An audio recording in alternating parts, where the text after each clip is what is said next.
Welcome back to the Real Estate 401k Show. I'm your host, Mike Weinstein, alongside Justin Frederick and Ryan Gertis. And in addition to that, like when all my friends would come over, my friends love my parents, and especially my dad. And you knew that you were accepted by Bob if he referred to you as asshole. Like that was like you made it. Oh my God, Mike, your dad called me an asshole. Yes, like, congratulations. I'm an asshole. High five. High five. Very nice. Alrighty. Well, anyways, welcome back to the Real Estate 401k Show. Your hosts are Mike Weinstein, Justin Frederick, and Ryan Gertis. It is Friday, December 13th. Friday the 13th. Man. All right, I got nothing. Story time. All right. So each and every Friday, we just share stories. Most of the time, and I say most of the time because my story today is more on a personal level, but we love to tell stories about our interactions and how we help you, our podcast listeners, build wealth in real estate. And so, Justin. Mine's actually awesome because it's based on our podcast that we did a couple days ago about the loan limits. I had a client come to me, an agent referred him over. They were with another lender, and they were buying a home that was $850,000, and they were being required to put down $90,000 to purchase the home, based on the conventional loan limits. And it was funny how it happened. I got the email for the new loan limits, even though we were working off of 802, and I was working backwards to figure out what 5% down was going to be in order to hit that loan limit.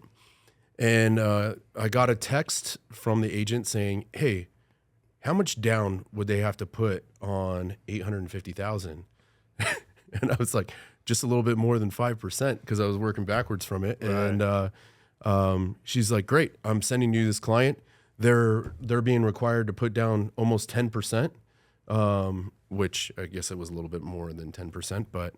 Got on the phone with them, and because Fairway is offering the new loan limits immediately, I ended up getting this client because they were going to end up taking a HELOC out along with the primary mortgage, and they weren't happy about the interest rate on the HELOC. So I got the deal. It was great. And I got a new client, new friend. Well, that's why we have everybody text into the big show. And if you would like to be part of our story and would like to have a conversation with us about building wealth in real estate, all you got to do is text the word story to 623-AZ-RECON. That's story to 623-AZ-RECON. All right, I'm gonna let you guys choose your own adventure. Do you want the happy story with a happy ending, or a sad story with a happy ending? Sad story, happy ending. Yeah, all right, because my story's all happy. All right, so buddy of mine, I mean, I kind of knew him back in the high school days, and then he fell off the map and whatnot. Moved up to Montana, and was happily married, couple of kids, and then just got in a horrible accident, and is legally a quadriplegic. I mean, he still has some movement, but I mean, he's in rough shape. And then a couple months after, about 6 months after the accident, his wife came to him and said, "I'm not doing this quadriplegic thing anymore," and she left him. And it was heartbreaking. So he moved back home here to the Phoenix area, and he'd been living with his mom and with a buddy of his and whatnot. And we were talking, and he was very successful. He owned a couple of businesses and in the fracking business up there in Montana, and so he did really well for himself. But when this happened, obviously it made it so that he had to shut down shop on a handful of things, and well, you guys know that. Everyone knows what that story, what road that goes down. But he came to me and was just like, "Hey man, the next step is I need to get out on my own. Like it's paralyzing me, not just." I already got the physical part, paralyzed, but now like I'm mentally paralyzed because I feel like I don't have my own place. I don't feel like I have anything that's mine, and I need to start my new life, and I'm still relatively young. I think I have a lot more years in me, and so we just put him into a brand new build. And I mean, every single time I talk to him, hey, we got to do A, B, and C. It's just I can hear him choking up over the phone because it's been a very emotional ride for him, And I've been honored to be a part of it, and I'm really pumped for what he does in the future. So that's my story. Wow. That's awesome. Does the new build, when you're buying a new build, will they automatically change it to support his wheelchair? New builds, if you buy one from the ground up, then yes. But if it's already built, like this one, it's a spec home, then they don't have to make the changes. Right, because it's kind of in that gray area. They'll do a handful of things, but for the most part, and it also depends on the builder. I mean, some of them are just going to ride the line as hard as they can so that they can save more money. Sure. But I've helped a handful of ADA folks that from the ground up, and they've widened the doorways, widened the hallways. Yeah. They changed out tubs in order to make them walk in, shower, and like the whole 9 yards. So That's cool. most builders are really good about that. And this builder's been great too. They're doing a couple of little things just to kind of help things out. That's But great. he's going to have to do some improvements in order to make it wheelchair accessible. So, I mean, the answer is yes and no. Yeah. And you got him a really good deal in the house. Oh, he got a fantastic deal. That's wonderful. All right, if you want to be part of our stories, all you got to do is text the word story to 623AZ Recon. We'd love to have a conversation with you, not only about what we do, love to learn about what you do and how we can help you build wealth in real estate. So there I am last weekend. So there I was. Up in our cabin up in Pine Top. And so, my 15-year-old, you know how kids are. They're always on their phones, doing this, doing that, doing that. And all of a sudden on the drive up there, he starts talking about, hey, Dad, just FYI, I just scored a touchdown. And my kids don't give a rat's ass about sports. Like, I watch football by myself each and every Sunday. And I got, and then he keeps talking about teams and talking about this. All of a sudden starts asking me a couple questions. I'm like, what are you doing? He goes, I got this football game on my phone. And I'm listening to him. I'm like, that dude knows some stuff about football. He knows the teams. He knows what a 2-point conversion is and all this stuff. And so when we got back on Sunday, But does he know what an illegal shift is? he does, and he does now. Because when we got back on Sunday, this was the first time in my entire life he sat down and watched an entire football game with me. The entire game.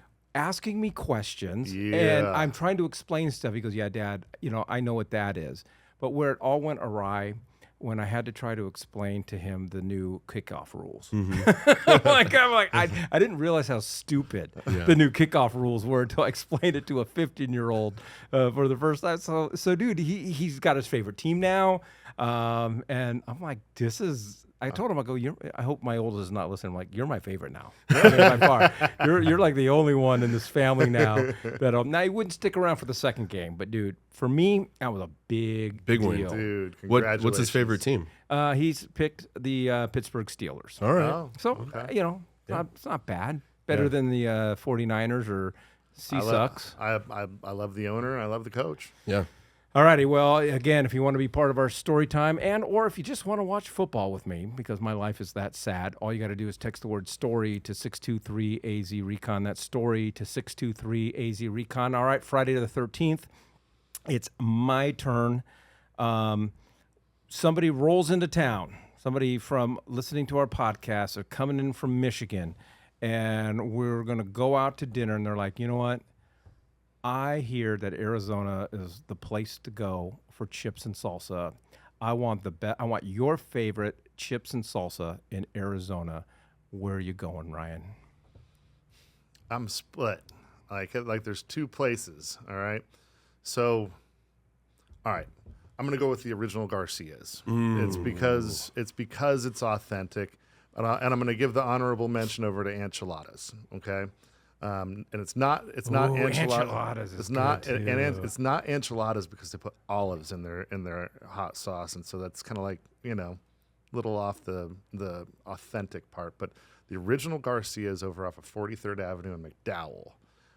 You took me there. Yeah, That was so good. yeah. They have the best chips and salsa, and they throw in the flour tortilla chips like every now and then. So like it just kind of changes it up because most of them are corn tortillas that they deep fry. And so, and you have to get the hot.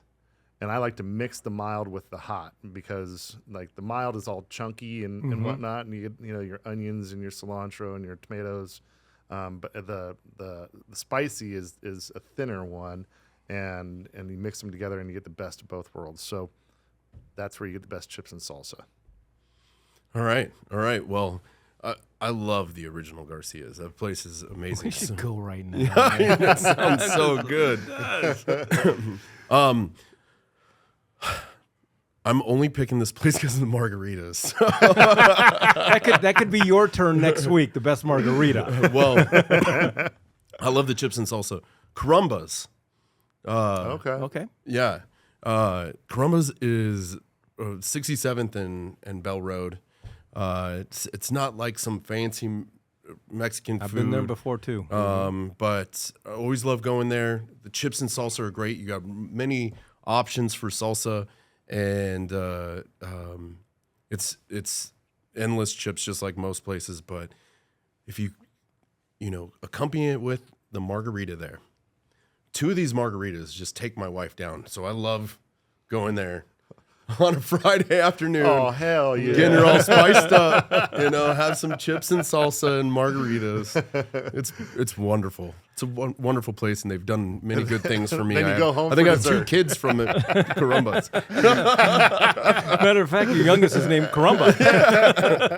All right, mine is not for the faint of heart. I don't know if this place makes anything that is not spicy. So if you do not like spice, this place is not for you. But Los Dos Molinos on Camelback, and then they've got multiple locations around the valley.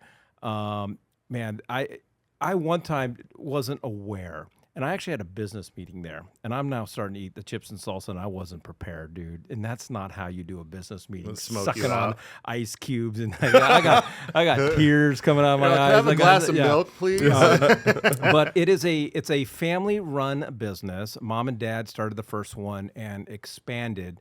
And when they retired, they gave each child their own location.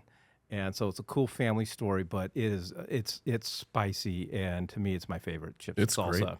I used to work down by the airport, and I used to go to that Los Dos Molinos down there. Los Dos, baby. And it was every Friday, pretty much, we'd go there. All right, well, there you go. If you want to be part of our story just by eating with us, we invite you also to text the word story to 623 AZ Recon.